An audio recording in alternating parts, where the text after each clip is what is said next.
You're welcome, everyone. It is now 6:30, and today's City Council workshop meeting for Tuesday, September 8th. And today is the 14th City Council meeting held via online conferencing application.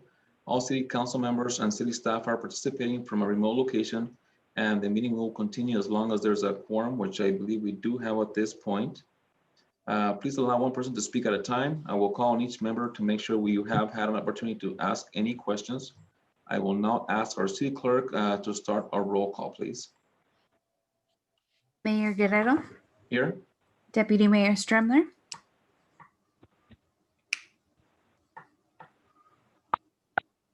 Deputy Mayor Stremler. I know he's out there.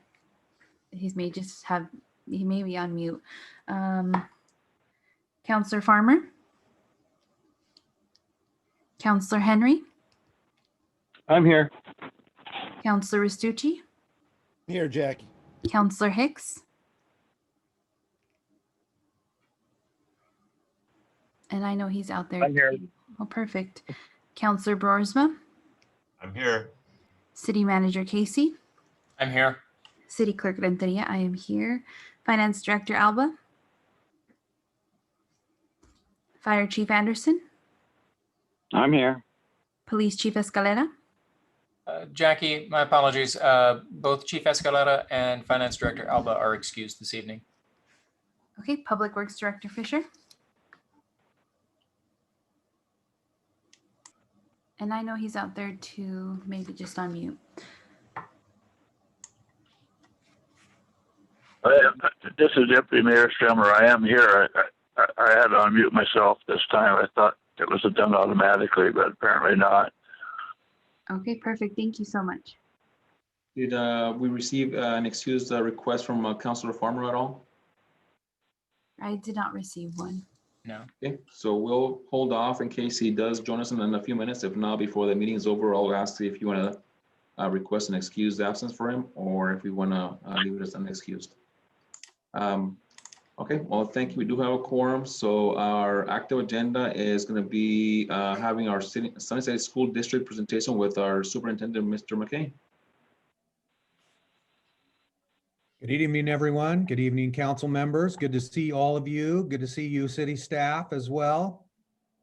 And for those watching or listening on the streaming method, you know, it's interesting that we are in this type of environment too within the school district and the board of directors. And it is appreciative to see some faces that are involved in the same situation. So just a very quick school report from you. I think this is probably a traditional thing that I try to do is at the beginning of each year, come to the council and update them on what's going on within the schools. This report will be obviously much different than the traditional report. We have started the 2021 school year. It started back on August 26th with our first day of school. So we are now actually in, you know, close to 10 days of school so far.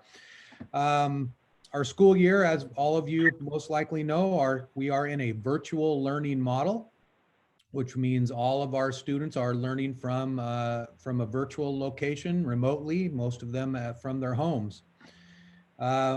We are going to be transitioning to bringing students onto the campus. We will start with individual students and some one-on-one work with them. Many of those are our youngest learners, kindergarten or preschool students who have some needs with language acquisition and some assessments. We also have some individual special education students that we'll be bringing on campus so we can do some evaluations of them as well. We'll move from the individual students to what is called small groups, which are groups of students no larger than 5, and those are termed by our state to be the highest at-risk students. So those would include special education, ELL students, students that lack connectivity, maybe some mental health needs, and we'll be bringing those in. We will start with the one-on-ones, and then we'll transition into the small groups. You know, our hopes with this, and it's really hard to know, and that's what's been one of the most frustrating things that I think all of us in leadership positions are dealing with, is the unknown. And we are planning when given the opportunity to transition into a hybrid model, which would be obviously even larger groups of students returning to the school campuses. And then in the back of all of our planning is that when are we going to be able to return to normal, and ensuring that when we return to normal, we have everything set up so that we can be done in the best possible way for our students. You know, we have a better idea, or we hope we have an idea of being able to transition into a hybrid. According to the people that we talk to at the state level and our local health officials, that hope would be sometime mid-year. Whether that is November, December, January, really depends on the activity of COVID-19, and I think also the activity of flu this year may have a little bit to do with how we have the opportunity to return. Our systems, though, are in place. We are working through this. This is brand new to us as well. Even though we had a little bit of a try-on last spring in an emergency learning where we did everything remotely, it is different. It is completely different when you start the school year this way, and we are not reacting in an emergency mode. So our systems are in place. Our systems are ready to go as long as we are required to be in this type of environment. And that could be a couple months, it could be 6 months, it could be the whole year. We just don't know that yet. Our hope, though, is that we can return to more normal as soon as possible. The board, just like the council, reevaluates our situation on a monthly basis at the meetings. We'll reevaluate each month. We'll look at the data with regards to COVID-19 in our county. We'll look at it, what it looks like within our community, and then we'll have communications with our health officials and see, you know, what's it look like and where we can start planning for. So that's on a monthly basis. We've not established a timeline of when we would return to a hybrid model. We just thought we'd take it month by month and see how things transpire. We've tried to implement, excuse me, our schools, which are all the school buildings are open right now. There's different ways of going about it. And we've tried to really ensure that the health of the people working in the school buildings, as well as the people who are coming into the buildings, is taken as the highest priority. Our student safety, our student health, and then the health and well-being of our community is really our top priority. Our job is related to the education of students, though, and doing that in a virtual means has transitioned us to making sure that every student has a device. And I can say that every one of our students has a device, and the only ones that have not are the ones we're still trying to figure out where they are and getting them enrolled and getting them connected with a device. Our connectivity is a little bit different challenge. Many of you probably know there are locations within Sunnyside that don't have the best internet connectivity for speed. And so we are trying multiple methods of trying to get our students and families connected. We have supplied numerous hotspots, but even in some cases, those do not work as well. So we know that we've got a connectivity issue. We know that it's a much larger issue than just the issue of the school district. It's going to require some tremendous amount of infrastructure and support. But we are looking forward to finding some opportunities to improve it. As I speak right now, we are somewhere between 85 to 90% of our students have a connection. And so they are able to access the curriculum. They're able to access with the teachers. But still, that leaves us with 10% to 15% that don't have that ability. And that's how we're trying to figure out different ways to go about and get connectivity.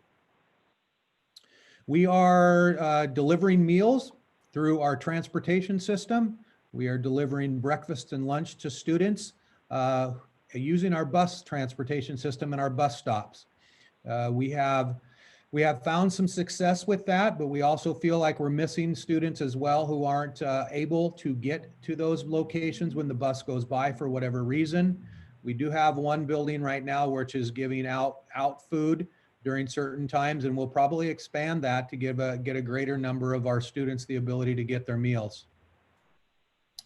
Our enrollment, checking in, now that we've been in school for a while, we have a responsibility to submit to the state our enrollment.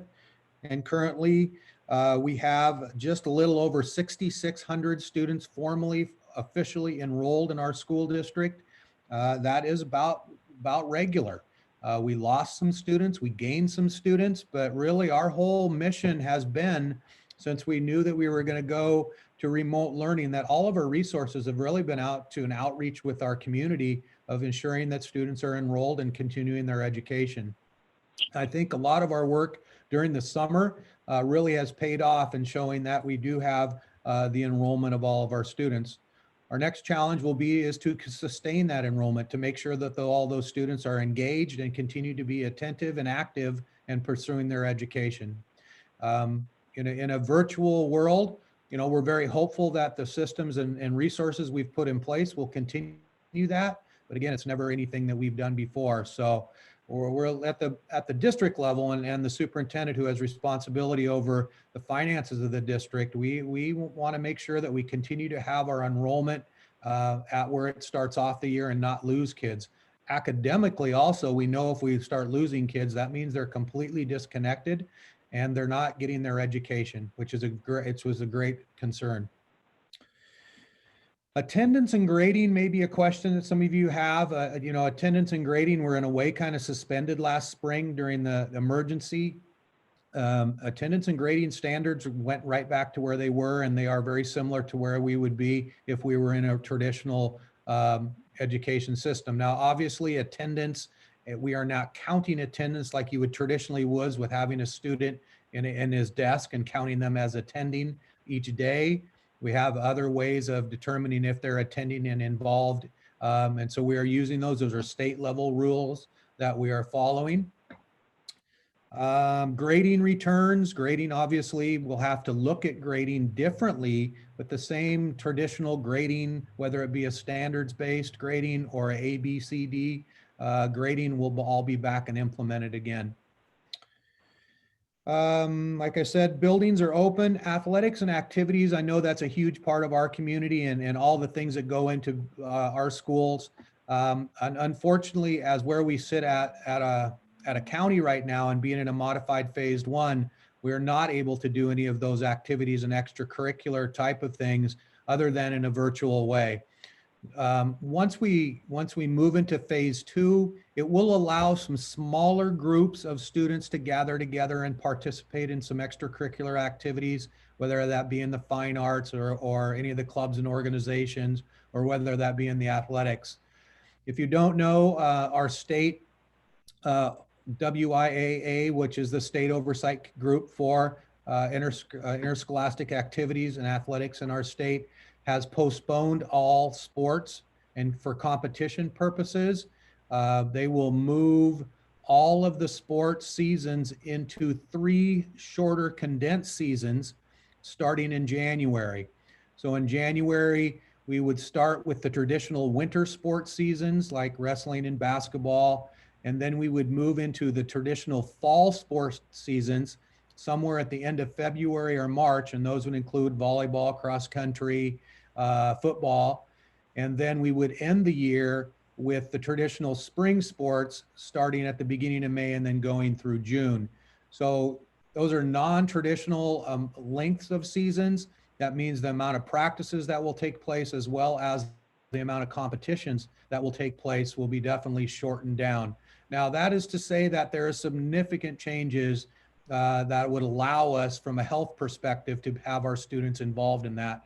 But that's the plan of our state agency, and hopefully we get the opportunity for our students to participate in those activities athletically as well as the other activities that they participate in.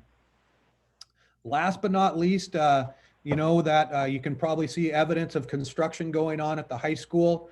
Remember that project is in 2 phases. Phase 1 is currently under construction, which includes a 2-story building that sits just behind the building on the far eastern side of the campus. That is probably the farthest along, as most of the work is now moved inside. The second part of that project is an athletic complex building, which sits out in that large dirt area with lots of weeds on it. You can see a new building out there. And then the third part of that probably most visible right now, which is right at the front of the high school entrance, which is the expansion of the fine arts facilities. All of those projects were significantly delayed through COVID. All multiple problems with contractors and supplies and whatever, we had it. And that project was supposed to be done obviously in time for the beginning of this school year. It is not going to be, and we probably are looking at sometime in November or early December before all three of those projects are completed. The other project, which is called Phase 2, which is more of the athletic complex, the stadium, the roadway, the sidewalks, the parking lots, the walkway, all of those type of things. That project goes out to bid September 17th, and then hopefully construction will start right after. If we don't experience any major delays, that will and is scheduled to be completed prior to the beginning of the 2020 or 21-22 school year. So there's a school report. If you have any questions, you can ask them now. If you don't want to, that's fine. You can get a hold of me, email, give me a call, relay them to Mr. Casey, and I will be happy to answer any or all that I can. But good seeing everybody. Hope you're all healthy and safe, and I'll stick around. And if you have any questions, I'll happy to answer them. Thank you, Mr. McKay. So we'll go down the list of council members, see if we have any questions for you, okay? Okay, Councilor Hicks, any questions? No questions at this time. Deputy Mayor Stremler? I have no questions, but I've been getting several texts from Councilor Farmer. He's been trying to get in. He gets in. It says he's in the meeting, but he can hear nothing. He's tried several times. If you can pass that on to Jackie. Okay. Yeah, I saw somebody come in 698, but they hung up. I'll keep an eye out again.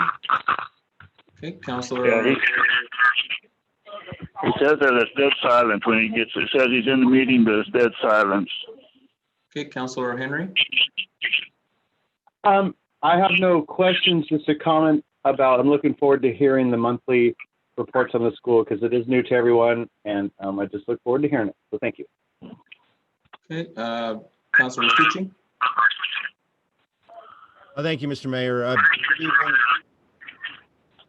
I'm getting a lot of feedback, just so everyone knows. Good evening, Superintendent McKay. I appreciate your report this evening. As chair of the Yakima Valley Conference of Governments, I'm involved with the Yakima Valley Broadband Action Team, and I'm wondering, we're connected with ESD 105. Are you working through them, or are you working directly with us? Excuse me, we've done it both ways. We actually had the state broadband officials come in very early in the summer and helped us strengthen our signal on some of our school buildings so that we could get services to those residents who live close to school buildings. And then we are involved with the ESD and getting them the data that they need in order to really make some major strides with regards to the expansion of broadband and connectivity. So yeah, we're involved.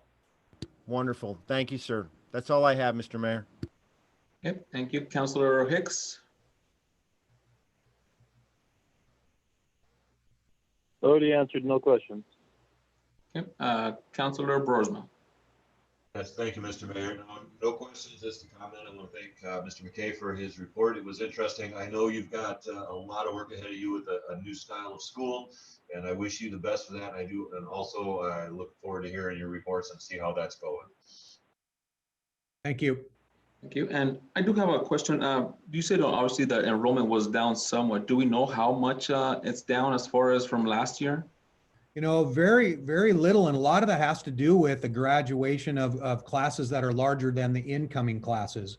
One of our lowest enrollments is at our kindergarten, and we kind of expected it to be lower given the environment and just given, I think, birth rates have consistently gone down.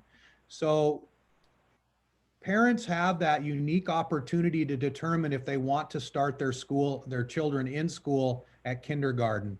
And then they make a decision based on the age of the child and then the maturity of the child, and then obviously what's going on with regards to COVID. So it is one of our lower. We anticipated having 466 kindergartners, and that's just based on like past years. As I look at our enrollment right now, we're 426 kindergartners. So for the most of our lower, everything else is pretty much the same as it has been in past years, other than a lower than projected kindergarten enrollment, but that's not a surprise to us. Okay. And the last question, is there any concern from the school district as far as state funding or federal funding for classes and everything that you guys rely on for those types of funds? I think anytime that we're in a situation where there is going to be where the country and our state and our community have faced this challenge, there's going to be some things that happen to the economy. And I do truly believe that in our state, they're going to, as you guys probably know, there is going to be some financial challenges that we're all going to have to tackle. And public education is not going to be independent of those. So we are fully anticipating some challenges that will make us have to react in a certain way. We don't know what that looks like right now. The legislature has not gone into a special session, and we anticipate they won't go until January. So we hear everything from different programs being reduced to an overall percentage being reduced. But we fully expect us to be we are currently in a savings mode right now and preparing ourselves for some financial challenges coming potentially mid this school year, and if not, definitely in the next biennium. From the federal level, we were the recipients of some of the first rounds of funding that came to the district to support the work that the district was doing in regards to responding to COVID. We understand there's also additional dollars that are being negotiated right now at the federal level. Many of those dollars go through our state and then eventually get to the school district. What we've heard on the second round of dollars most likely to happen is if they would probably go to the state and not be flowed through to the local school district. Under the circumstances, that may be the best situation for us. But all in all, Mayor, yeah, we are concerned, and we have put measures in place as early as last April, when we started to see some of the signals of some financial outcomes with regards to COVID-19. And we realize that this is going to trickle down and eventually get to our school district. And so we put measures in, non-essential hiring, non-essential spending, reducing our budgets in order for us to be in a position where we can take on what type of challenges presented to us. Thank you. I'm glad you guys are really working through that process, because it's obviously something that I think a lot of families and businesses, and obviously in the school, so we're talking about as far as what that's going to look like in the year 2021, basically for us. And so, yeah, I'm glad that that's something on top of mind for the school district. And thank you for the report. I think it was very informative, and I appreciate your time. Yeah, you're welcome. And just, if all of us maybe remember to the last economic crisis we had in the late 2000s, those of us who've been in the school administration business dealt with that one, and it was difficult. We had to make a lot of very difficult choices, impacting people's employment and cuts to programs and kids. But we made it through, and this could be a similar situation. It's just hard to really know the impact of it. But yes, we're right there with you folks in city leadership as well. Thank you very much. Thanks, everyone. Good seeing you all. You take care. Okay, Council, up next we have our active agenda item B, which is a statutory framework for impact fees discussion. Mr. City Manager. Thank you, Mr. Mayor. Actually, this and the next three presentations are all going to be led by our planning supervisor, Mike Shuttleworth. And I'll give a brief introduction on each, but the real focus will be his presentation. The first of these has to do with the process and the framework for impact fees.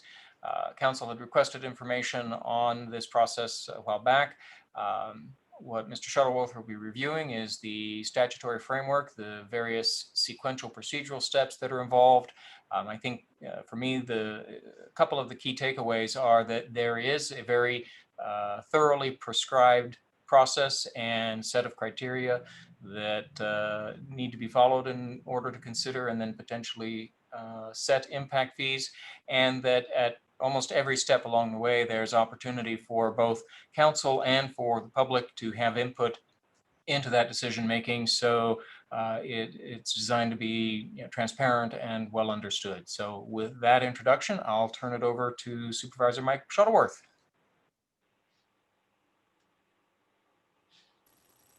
Thank you, City Manager Casey. Can everyone hear me? I just want to make sure. I can barely hear you, Mike. Oh, I'm sorry.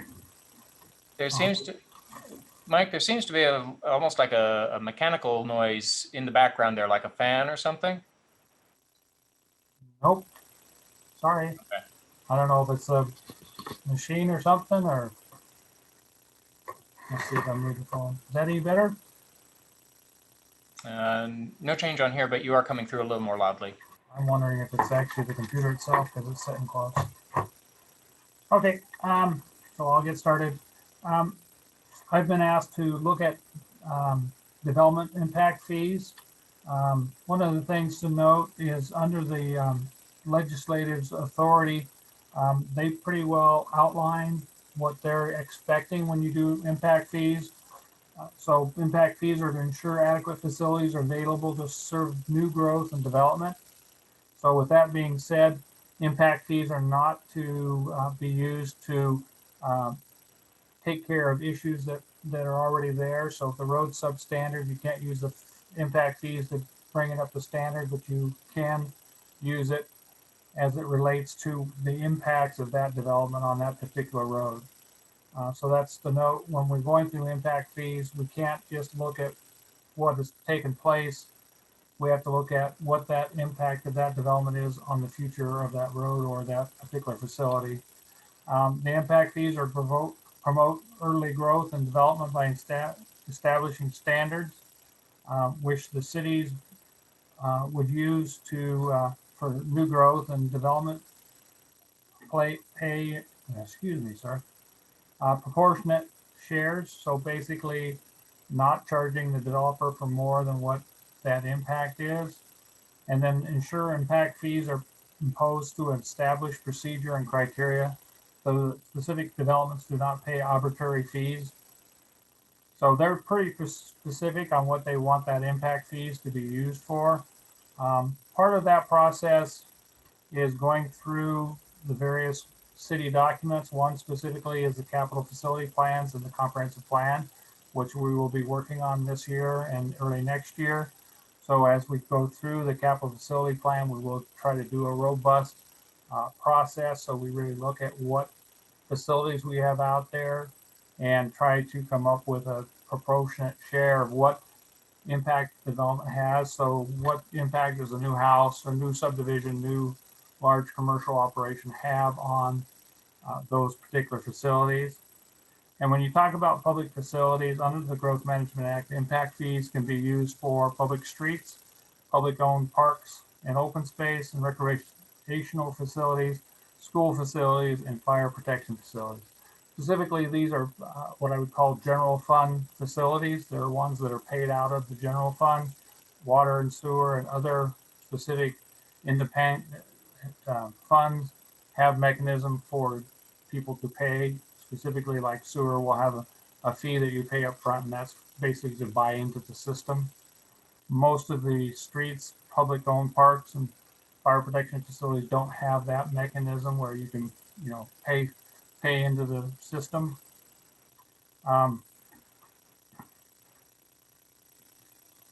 As I said, the capital facility plan of the comprehensive plan is very important when you go through this process.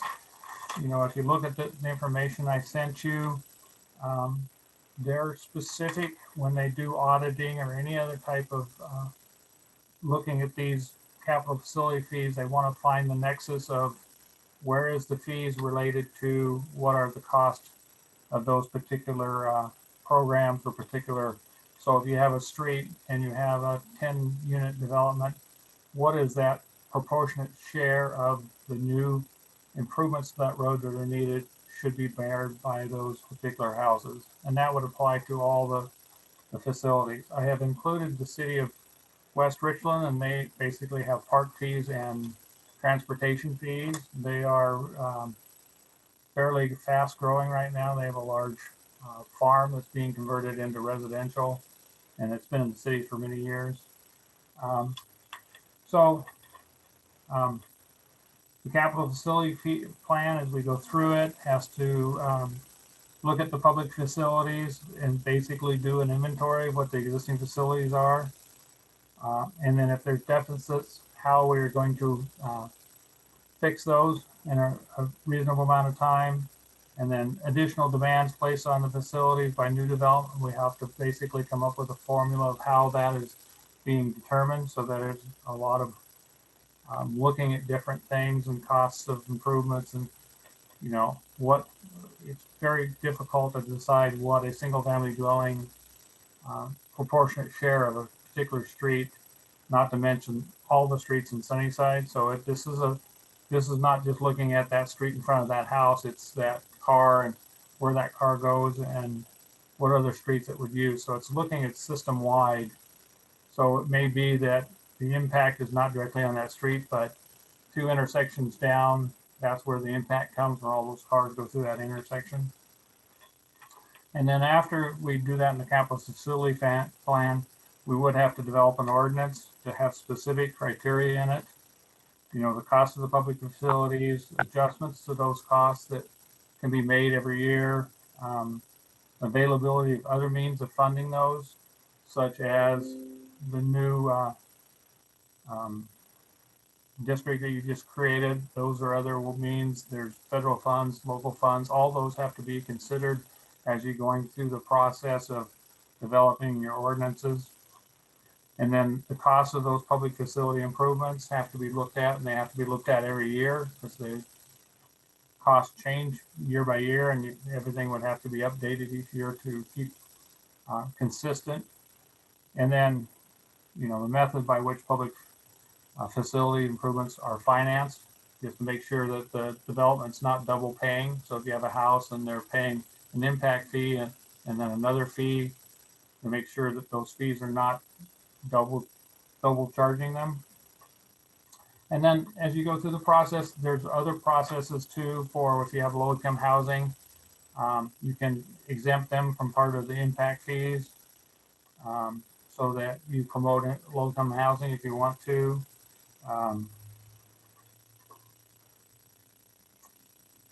Basically, another criteria is they have to be spent within 10 years. So as we go through the capital facility plan, we look at where those costs will come about. It used to be 6 years, and now it's been expanded to 10 years for reasonable spending, because a lot of times it takes that long to get all the funding sources together to build a project, such as an intersection or a road. So this would just be part of that process. This may be, quicker if you're talking about maybe a fire department or stuff, where you can say, after 25 houses, we need a new fireman or something, or a new substation or something of that nature. So those are my comments, council members and mayor and deputy mayor. If you have any questions of me. Okay, thank you, Mike, for the report. And we'll go down our list of council members to see if we have questions for you. And up first, we have Councilor Farmer. I'm not sure if he's able to join us or not. I do see a number at the very bottom.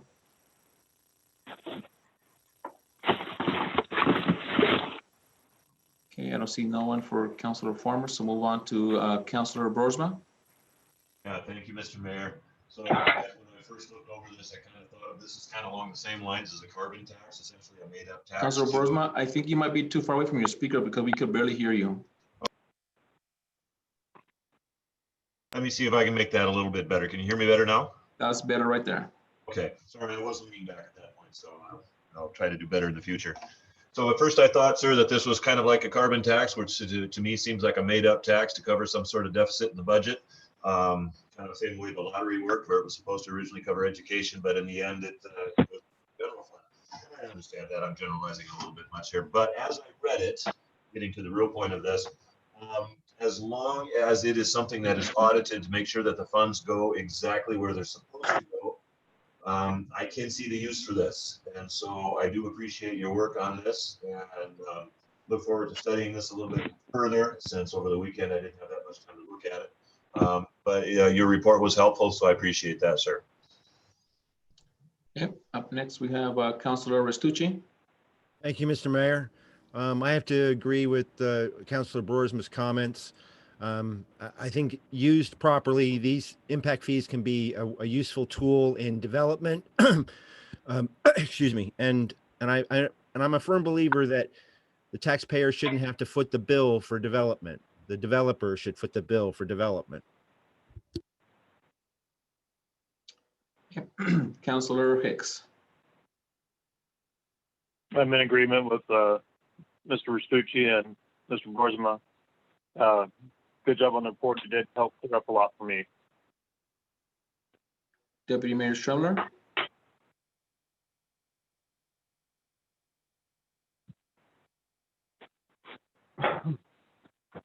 Deputy Mayor, I think you're still muted if you're trying to say something.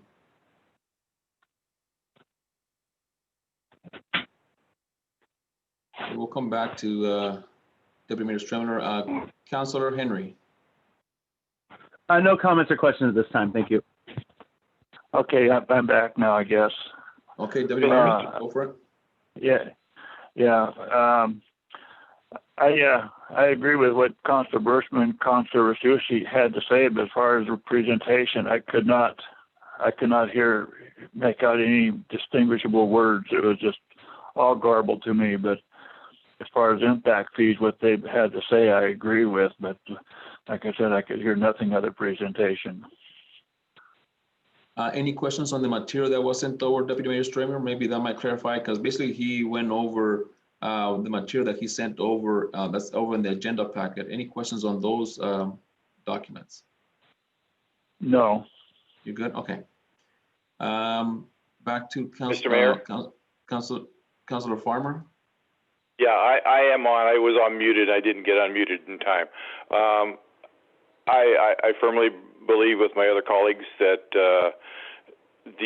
I think these fees are needed. I don't think citizens of the community need to fund developments. I'm very aware that the money has to be spent correctly and in the right spot, but I would be totally for this. Thank you. And Mike, just a question or two, I guess, from my perspective. So if a new development comes in, I know we have a mechanism in place that in there is showing that if we want to apply impact fees for low-income housing, so it sounds like that is an option. As far as a new development coming in, what kind of fees are we looking at? Is that something to be determined still as far as the cost of a 50-unit, housing, new housing, for example? What would a developer be looking at as far as cost is concerned? I would think we would have, just because we're getting a new housing development, I don't think necessarily means impact fees are necessary.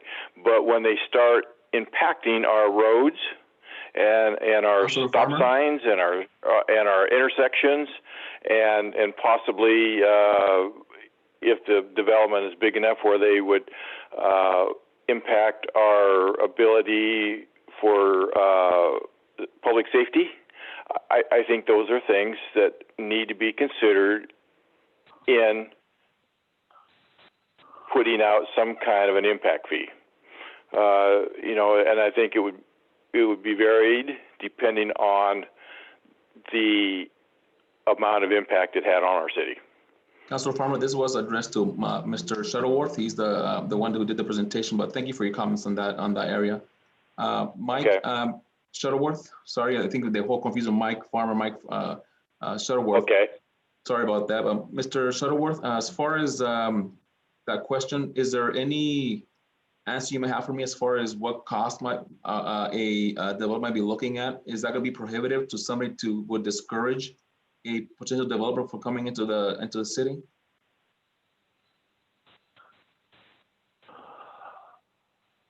I think you're muted, Mr. Shuttleworth.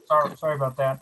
They can be designed to address the local community. If you look on attachment B to the One Transportation solutions for Brainbridge Island, Redmond's impact fees are $8,462, and then Kitsap County's impact fee is $515. So each of the communities would look at what their costs are, and the council can say, we're only going to charge 80% of that cost, or 10. the ordinance would address all those things, but it has to be based on facts. It can't be based on because, you know, Redmond charges this amount, we're going to charge this amount. It has to be on our facts of our particular situation. So it sounds like we'll be doing an analysis of some of those areas, and then we'll be determining a number. That's correct. Okay, that makes sense. So I wasn't sure if it was a fixed number or if it was more of a assessment value that's gonna be placed on the properties. Then we would do an impact fee, but it sounds like it's gonna be more of a what is it gonna impact the community, and then come up with a number, and then that's what it's gonna be based on, basically some numbers versus, you know, some arbitrary number that we come up with. Correct. Okay, thank you for that answer. That clarifies that for me. Council members, any additional questions for Mr. Shuttleworth? Mr. Mayor, I have a follow-up Yes, sir. to Mr. Shuttleworth. So, Mike, how long is this type of a study going to take you? Well, the first step in the study is completing the comprehensive plan with the capital facility planning. So we're probably looking at to be honest, the earliest would probably be the middle of next year, maybe a little sooner. But we can, as we're going through the comprehensive plan, we can also start looking at these impact fees, but it's not something that it's going to be done right away. Oh, I didn't think it would be, but I just wanted to get a time frame so that I think more for council's idea. So I understand the transportation side of it, and I know that we're going to have to do some type of inventory of everything that we've done, all the development that we've done, all of that stuff, in order to make it so that it's equal or even or equitable when we start the fee itself. Correct. Councilor, any additional questions for this item? No, sir, Okay, I don't. Sounds like we got our questions. Sounds like we got all our questions answered. So we'll move on to our next item unless there's any additional comments, Mr. Shuttleworth, you want to make on this item? No, sir. Okay, thank you. All right, move on to our next one, which is going to be our accessory dwelling unit ordinance discussion. City Manager, do you want to do an intro? I can do a short one while Mike is getting ready and we're getting the materials up for you. This is a follow-up to a conversation that council had in 2019 regarding accessory dwelling units and looking at ways to bring affordable quality, sometimes called tiny homes, into the community. It was referred to the Planning Commission last year.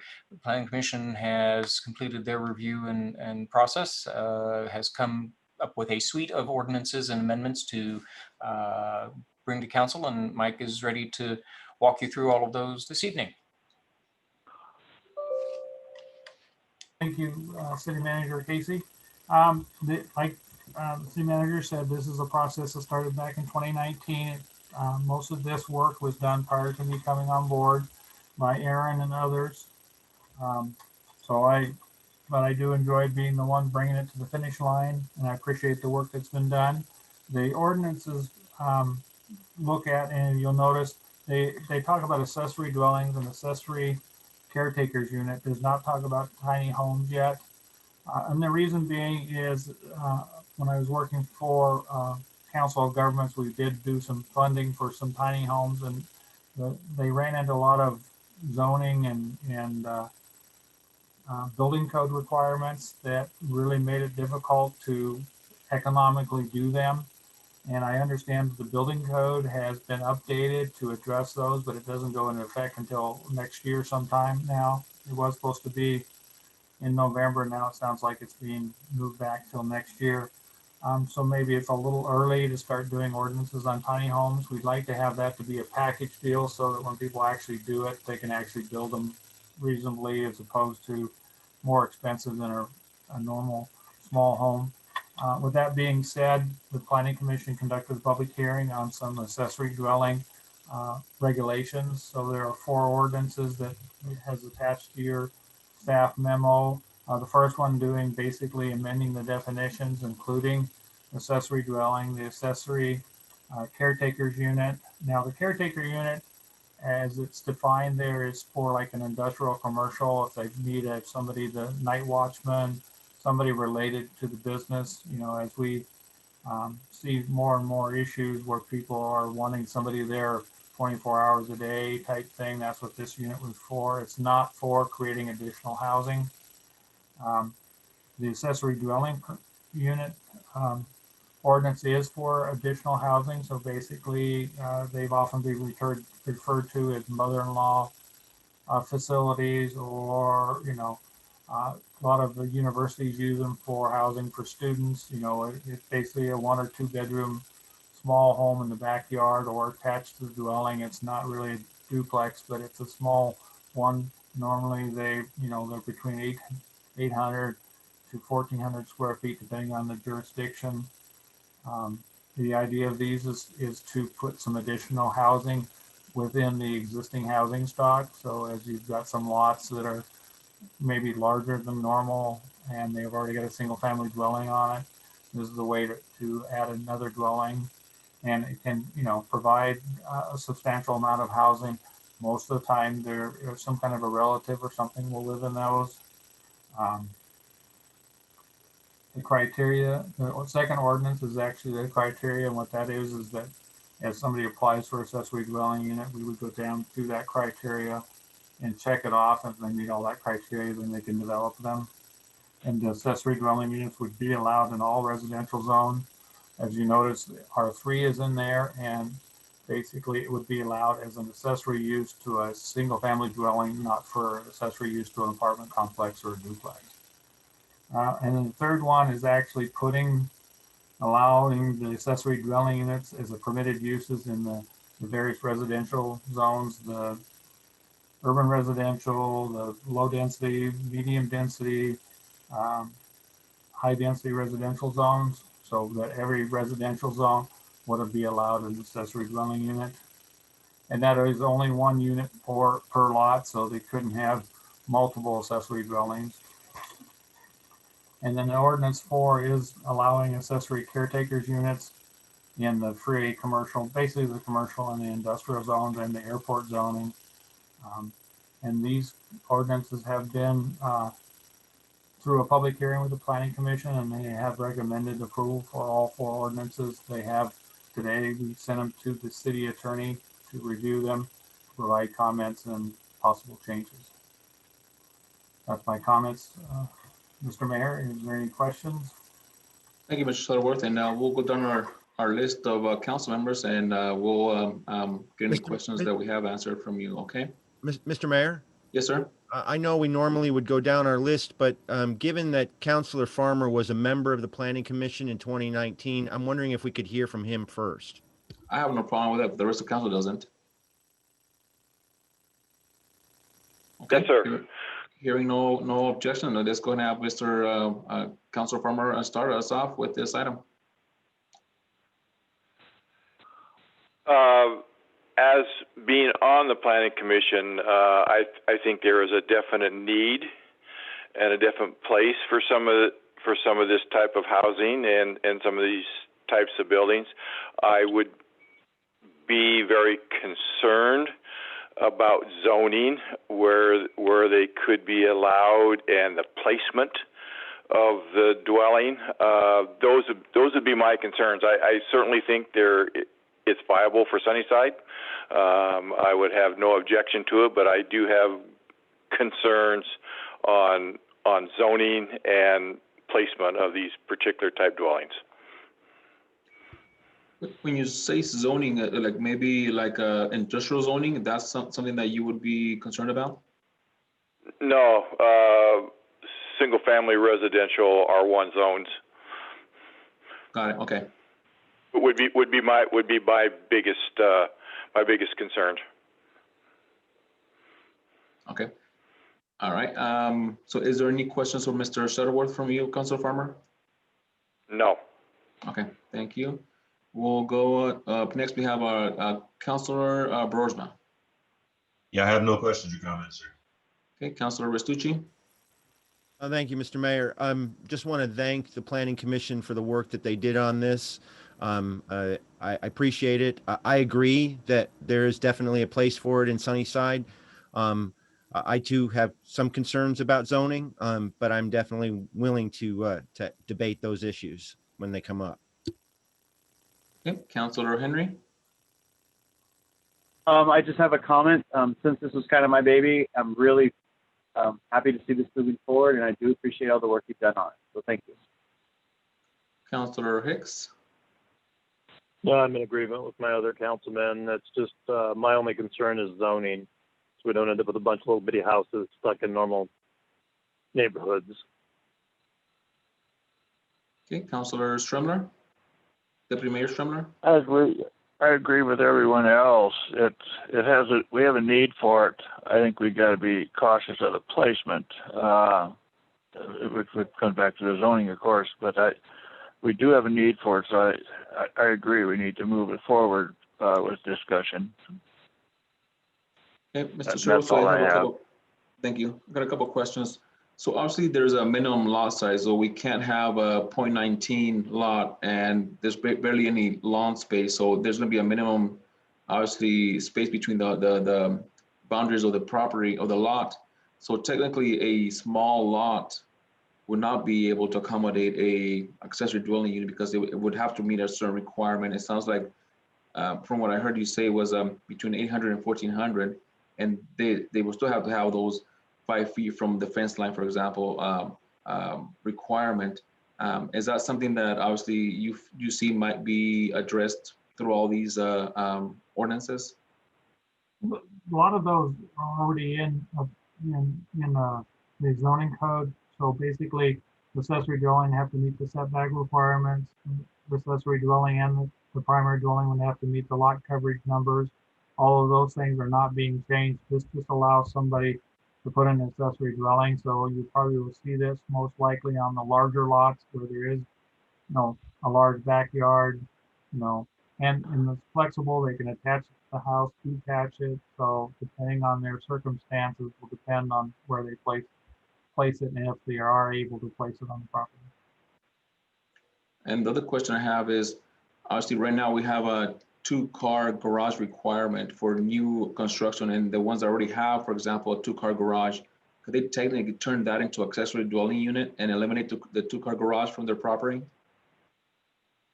I don't know that the ordinance really addresses that, but we do have an ordinance that requires that you have a garage as part of your development. So they could not convert the garage if it takes away from their requirement to have a garage. Okay.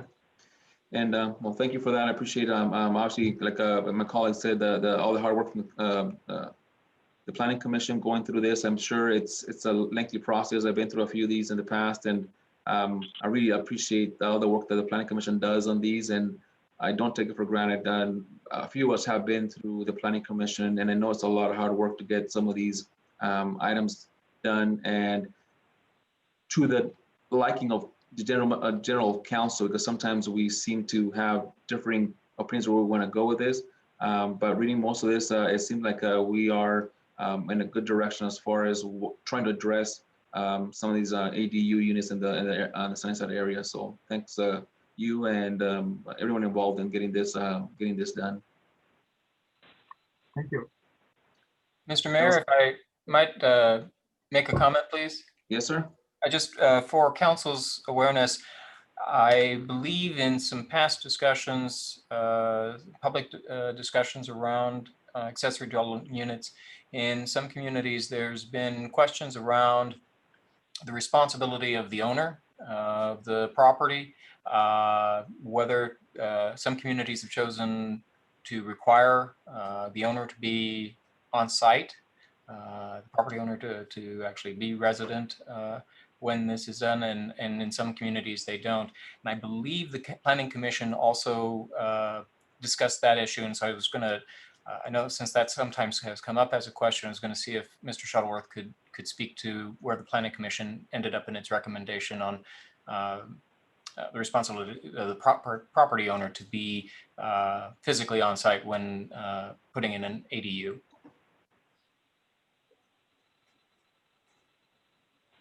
I believe that they included that the property owner had to be there. That was their recommendation. I always have a concern when you create an accessory dwelling unit and then it sells and somebody else buys it as an investment property.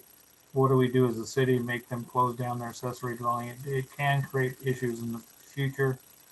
Not normally a whole lot, but sometimes, we're making illegal situations just because the property sold can be an issue. But I believe the planning commission, and I haven't found it right here, but they recommended that basically owner occupied. Thank you. Okay, council members, any additional questions about our accessory dwelling unit ordinance discussion? Okay, hearing none, we'll move on to our next agenda item, which is a public participation plan for comprehensive plan. Mr. City Manager. There we go. Thank you, Mr. Mayor. Members of council, as Mr. Shuttleworth has mentioned a couple of times already this evening, we are starting work on our comprehensive plan update. And one of the first required elements for planning under the Growth Management Act is the development of the plan that outlines how the city will actually encourage and accept public participation in the development of the other plan elements. So this is one of the first pieces that Mr. Shuttleworth brought to the Planning Commission. They've had a chance to review and refine that. And so again, appreciate their work. And now is coming for council for presentation and eventual recommendation to approve in the future. I'll turn that over to Mike now. Thank you, City Manager Casey. This is a process that normally everyone does for a comprehensive plan. And usually it's pretty straightforward and easy. However, given our current situation, this required a lot more thinking on the part of the Planning Commission and staff because it's not as easy now to take public testimony or public comments as it was when we were open and able to have Planning Commission meetings in the chambers and have people come and speak before us. So you'll notice this is a little different than we've done in the past, and the reason being is we've kind of in section 6 kind of looked at other alternatives of how we can really get the public involved in this process. So we're going to use the internet a lot more. I'm in the process of creating a website so people can know what documents are being used. What are we presenting to the Planning Commission? How can I read it? How can I comment on it? Is there, there'll be a comment link so that they can read it and they can comment right there and get it done. A mailing list, so if people want to be involved in a mailing list, really pushing that they can, and that can be a mailing list through normal mail or a mailing list through email so that we send it out. And it's one of those things we just send it out to all the people so they can talk to their neighbors. I've found in comprehensive planning processes and other planning processes, neighbor to neighbor is so much quicker than any other mechanism I have to provide notices. I can send a notice to one person and 10 people will hear about it just because they will talk to their neighbor, which is great. I mean, that's the way to get the information out. And then working with the news media for news releases as we do milestones, get kind of an article in the paper saying, hey, this is what we're doing. Even if, it may be a point where we have to pay for some of those, but it'll be, hey, go look at our website or go here or, watch this particular Planning Commission meeting because we're going to discuss this thing and this is how it may impact you. So getting the word out is basically what this public participation plan is for, and it's required as we go through the comprehensive plan. I won't read it all for you, but basically it outlines what elements we're going to be looking at, what development regulations, and then kind of establishes somewhat of a program and a procedure how we're going to get there or when we're going to get there. And these are all subject to change. It's not a cut and dry that you will do it this way. These will be a trial and error as we find which ways we can best notify the public and have the public involved in the process. We may have to modify this or modify the way we're doing it because we find some other way of notifying them a lot more efficient than what we've got on the paper. And that's my comments, Mr. Mayor. Thank you, Mr. Shuttleworth. Okay, we'll go down the list and see if you have any questions for you. And we'll start with Councilor Henry. No questions or comments at this time. Thank you. Deputy Mayor Strumler. No questions or comments. Councilor Restucci. No questions, but a single comment. Mike, this is a great job. I really appreciate the work you did here. We definitely need this type of solution, so I appreciate all the work that's been done. And I look forward to getting this approved and moved forward. Councilor Broersma? I would agree with Mr. Restucci. We have long been in need of a new way to generate public interest or get the information out before the public, to get the public talking. And this is a step in the right direction. So thank you for your work. And like Mr. Restucci, I look forward to getting this thing passed and move forward. Councilor Hicks? No questions. I do agree with my fellow councilman, though. Councilor Farmer? No questions, and I agree with my seatmates also. Okay, Mike, yeah, I agree. It's I really like the fact that you're covering the spectrum of our citizens, whether they are comfortable with internet or computers or not. You have a mailing option, so obviously that's going to cover some of our, less computer savvy individuals. So I really appreciate that the spectrum of options that they have to be able to participate. So thank you for that. Okay, any additional questions for Mr. Shuttleworth on this item? Okay, hearing no questions. Up next, we have our upcoming council meetings. Mr. City Manager. All right. Jackie's right there ready. So just go briefly over the upcoming September meetings. We have a little bit of a short week this week, so we're right back here again next Monday night, September 14th. We have primarily activities related to the Lodging Tax Advisory Committee.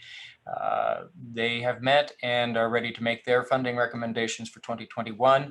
And we're also bringing back for your review some suggested language for our 2021 service agreements to address some of the issues that were revealed by having to cancel events due to the pandemic emergency. And we're also working on the Transportation Benefit District Sales and Use Tax Ordinance. That's to impose the 2%, 2/10 of 1% sales tax ordinance, sales tax fee surcharge that was authorized by voters at the August election. And then for council's awareness, the attorneys representing the city have requested an opportunity to provide you an update on pending litigation. And so we've added that for September 14th. September 28th, we have currently planned to bring back before you the two items that you heard on the planning focus tonight, the accessory dwelling unit ordinances and the public participation plan. We wanted to make sure both that we had time for full legal review and then for any council feedback. And so we'll have that on there, as well as we anticipate an extension of the COVID-19 emergency proclamation. As Superintendent McKay spoke to it earlier this evening, we're well aware that the various adjustments that we're having to make to services and to operations because of the ongoing phased return to normalcy. We expect those to carry on well into the fall, so we're working on that update. And those are the main items I just wanted to telegraph for you that are coming up in the near future. After that, it's a lot of budget. Yeah, thank you, Mr. City Manager. Council members, any questions or comments on our upcoming meetings? I have one. Yes, go right ahead. Not really a question, it's more of a comment. I've been asked by a few people with the last windstorm we had last night, are we going to be able to get a dumpster just for yard waste? Had a lot of trees go down, a lot of limbs come off.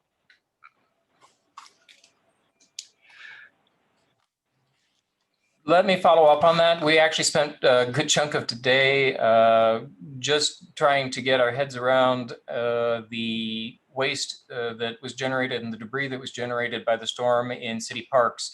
We lost, I think, 2 trees in Central Park and quite a bit of limb debris. But I'll follow up with staff in the morning on whether we can get some additional dumpsters or something like that placed either at our recycling area there by Public Works or at one of the city facilities. So thank you for the suggestion. We'll see what we can look into on that. Okay. Thank you. Council members, any additional questions on our upcoming council meetings? Okay, hearing no additional, okay, there be no further business to come before council, and without objection, I adjourn this meeting at 7:35 p.m. Thank you, everyone, and have a great evening. Thank you, Thank you very sir. much. Good night, everyone. Good night, everyone. Bye.